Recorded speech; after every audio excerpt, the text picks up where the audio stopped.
Yeah, I think greatness for me is just being undeniable in showing up, not just results. You always have your ups and downs through your season and your career, but I think greatness can only be talked about once you consistently are just undeniable.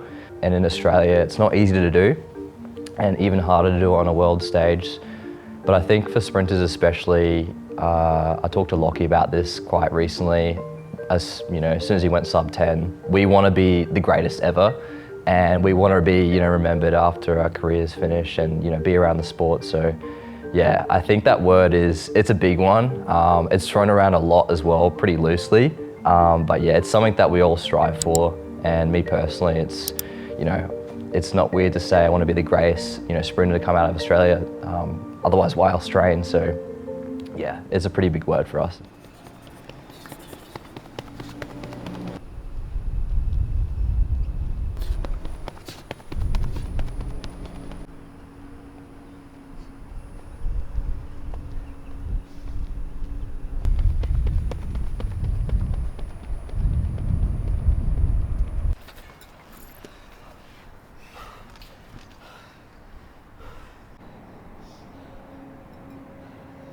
So Mum was a huge inspiration to me because, she was one of those athletes that was so good, but never made an Olympics. And that's something that we carry, in our family. And so I think the main thing is, I look at Mum and be like, wow, she was really good. And she was able to do so many great things. But, when I look back at my mum's career, I'm like, okay, cool.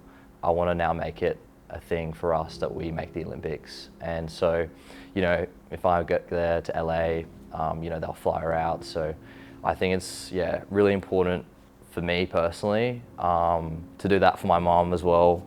So I'm very motivated to get there. But yeah, it's huge inspiration to have her there because she's fought through adversity.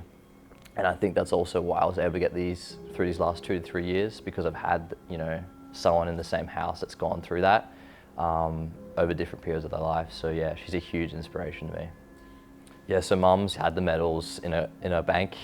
She hasn't actually shown me them until, I recently just started. She wanted me to find the sport on my own, which I think is really nice and quite uncommon. Most sporty parents, I think, would get their children straight into sport, but that didn't happen. I just sort of, did what I wanted at the time. I think surf life saving was the weird one, very Australian thing to do, but not the most, you can't really take it international, which I think's, the goal for most people here now. So yeah, it was always good having her in the background, but eventually just sort of found on my own. So being an individual sport, we get a lot of time to ourselves, after we race and after we train. And sort of something that Nik and I have been focusing on this year is off the track, developing as a person as well. That was one of his, big things. He left, a lot of decisions to me, media, talks, university, all of that. And I think that sort of blended in with, intense training and sort of made me who I am today. But yeah, we've been really focusing on trying to support, a lot of the younger athletes who might be starting out here in South Australia as well. Athletics is very isolating at times, so it's good to have someone that you can sort of look up to if you were younger.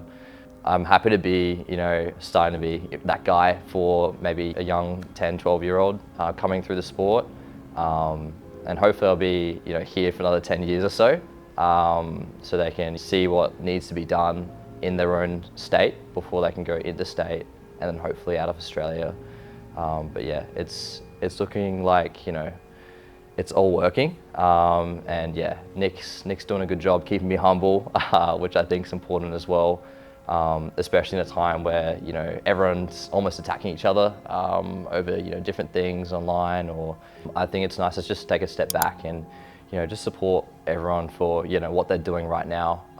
Because yeah, careers go up and down, and you want to have people with you when you're down, not just up. And I think that's really important.